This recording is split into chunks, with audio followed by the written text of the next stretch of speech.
everyone, and welcome back to another OurMFC video.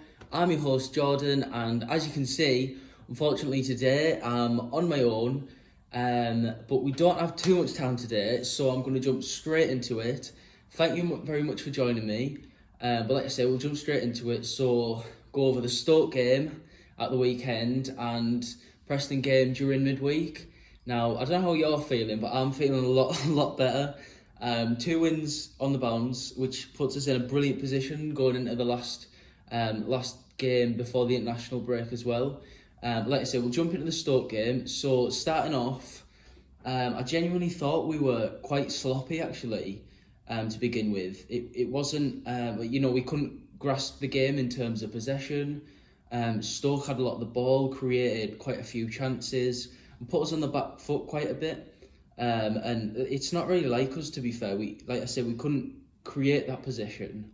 But the turning point was really when Grant Hall got his goal, which is brilliant to see, because it's amazing to think now we've finally got a defender that can score goals. And don't get me wrong, he's not like a Sergio Ramos. He's not going to score goals when he wants. But to have a defender that's going to chip in with goals from set pieces. And don't get me wrong, it wasn't even like a worldie of a goal or whatever. It wasn't a brilliant bullet header. It was pretty much a tap in, but he's in the right place at the right time. And thinking about it now, Grant Hall has been a serious threat since he's come back from set pieces, and he's developed a great relationship with Dale Fry as well. So hopefully, 1, the goals can continue, and 2, his brilliant relationship with Fry. Like I say, because it's brilliant to see a defender scoring goals again. We haven't had that in a very long time, and we don't want 10 plus goals a season. Just chipping in from set pieces and stuff is amazing. So fingers crossed that stays up.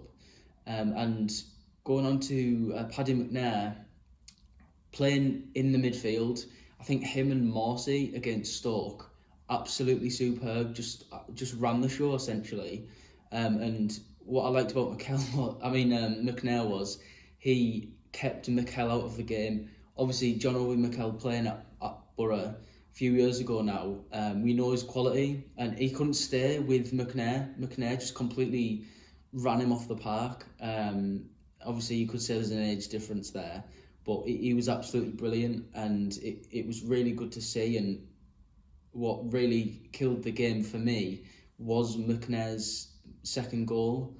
Him scoring the second goal, that it did kill the game essentially, because they're putting you on the back foot a lot, and we went and got the first goal, but they're still creating chances, making opportunities, and we really, like I say, absorb the pressure, and that McNair goal, he gets the ball edge of the box, cuts inside, makes that space for him, and just bends it in the bottom corner. And it's what he's really good at doing, and he just hasn't had that freedom since he's been here, really. He's been mixed positions, he's played quite at the back a lot. Going to this season, he probably didn't think he'd be playing at the back. He'd be playing back in midfield, contributing with goals, and he's done well at the back. Don't get me wrong, he's done really well at the back when he's played there, but now Hall's back. He can move in front of that defence and have that free role just to dictate play and bring other players into the game. He's been excellent. So it was really good to see him get that goal. Really, really good, and it was a brilliant goal like that as well, bending it, like I said, in the bottom corner. So that was really good to see. And the tactical change that Warnock made going into the second half really let us see out that game. Bringing more players into the midfield meant that we could play them triangles around the players like Mikel, which is something that he'd have done all his lifetime, and he was experiencing it around him. But it allowed us to, players that hadn't really had a touch of the ball in the first half started to get that, and we were dictating play and, just tiring the Stoke players out. And then, Morsey picks the ball up on the edge of the box.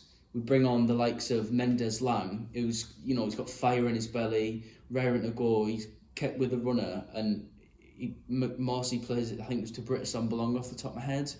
Plays it into Mendes Lang, running through on goal. And how many times have we seen, not just this season, but the last few years, players in that position either blazing it over the bar or just putting it wide, or keeper makes a worldly save.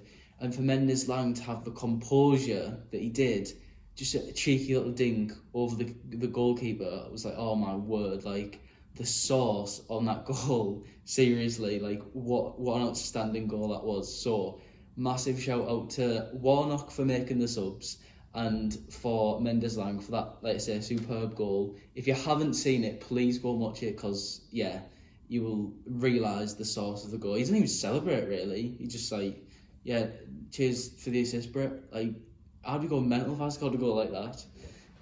But yeah, that is pretty much. I know it's only short today, but that's pretty much it for the Stoke game. Speeding things up a little bit today. I don't have too much time to record.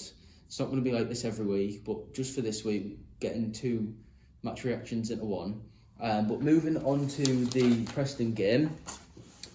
Once again, I honestly thought we started sloppy. We couldn't get a hold of the ball.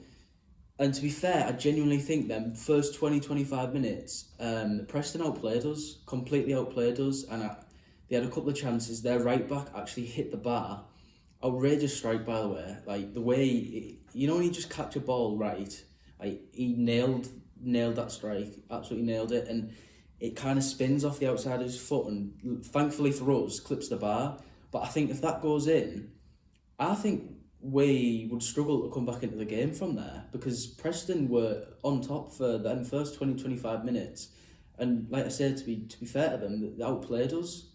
But then the turning point was our little bit of luck. I thought Balassi was excellent once again. I'll get a little bit onto him later, but his pace, his quickness, he goes from his walking dribble, he likes to call it, so he does like a little step over, or he rolls the ball with his foot, and then like bang, he makes the space. He made the space for himself, and he whips a ball in. To be fair, it's not that fast, but the defender, he's just got it all wrong, absolutely all wrong. He goes to clear it, as he would, being a defender. The ball comes into your box, but he just slices it, he hacks at it a bit, and it ends up in the back of his net, which thankfully for us meant that we go 1-0 up, thinking, like, what's happened here? How's this happened? A bit out of nothing, really. We hadn't made any chances before then, and it's just one ball that's, like I say, them little chances, and thankfully it went our way, because how many times have we seen it go against us, something like that?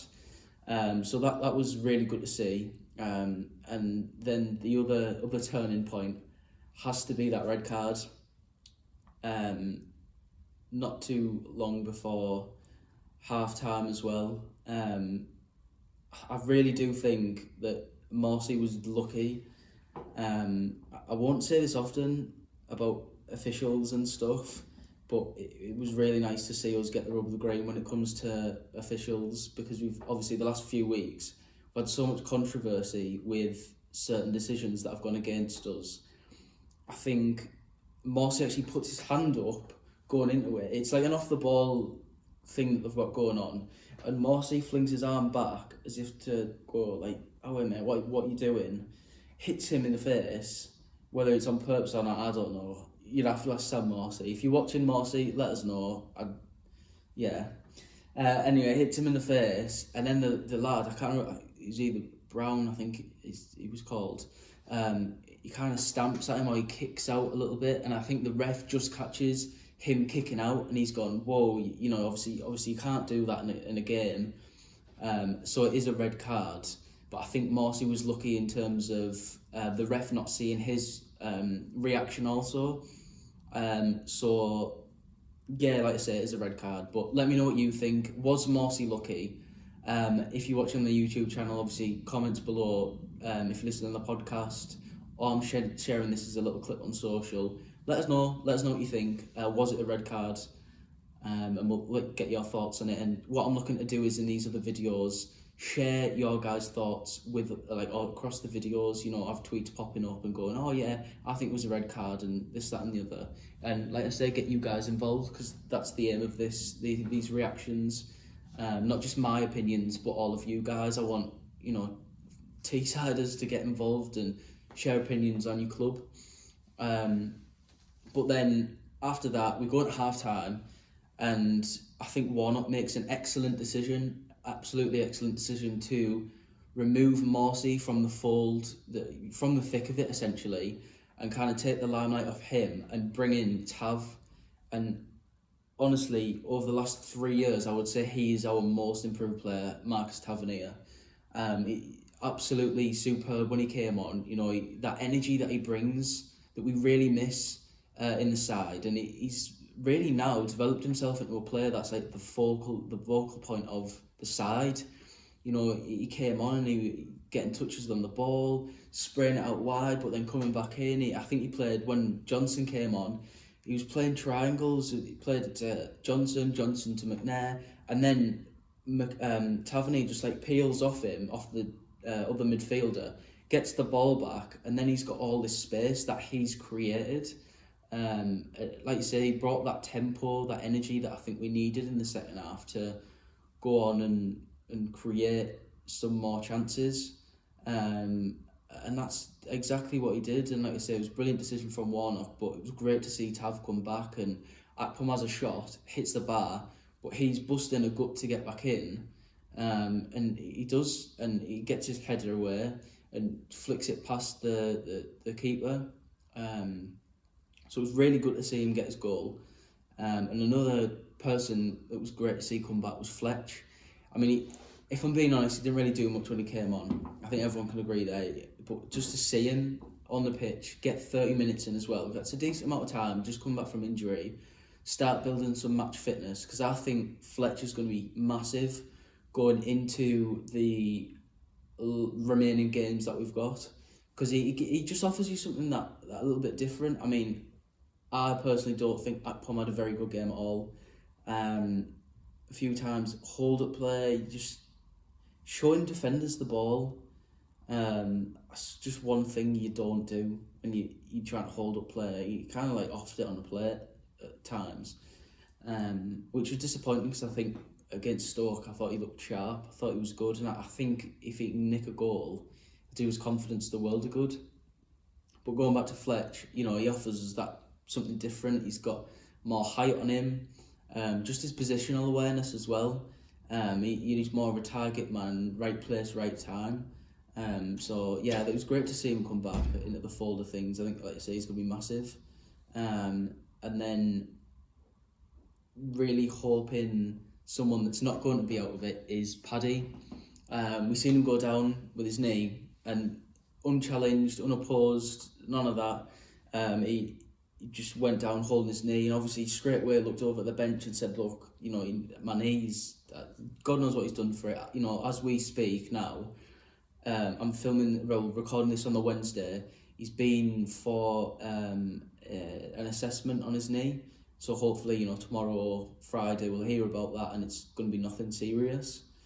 But all we can do is cross our fingers and toes. Please, everyone, cross your fingers and toes, because he's a massive player for us. So we don't want him to be out for the rest of the season, especially not if we are gonna push for them playoffs. And then last point I want to address. Let me know your thoughts on this. Britt Sombolonga not being on the bench again for the game against Stoke. Preston, sorry. Neil Warnock said that it was his hamstring, but you just don't know. Obviously, I don't know, you don't know what's going on behind the scenes, and I don't think Warnock would lie about it, but there's been so much speculation over a possible move for him to go to Rangers has cropped up lately, that you just don't know what's been going on behind the scenes, and like I said, what's been said. But that pretty much wraps it up, guys. They're my thoughts on the game, my little breakdown of them both. But if you want to be a part of the next match reaction, you want to jump on, you know, share your thoughts with me and the OurMFC community, then email info@ourmfc.com. I'll put the email below as well, I'll show it on screen. And like I said, let us know why you want to be involved, that kind of thing. And like I say, we'll get you on.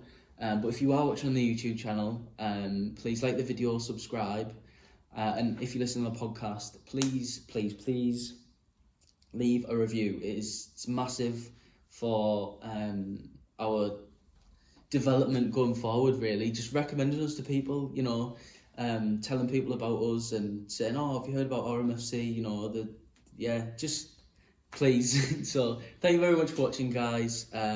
Yeah, I'll see you in the next one.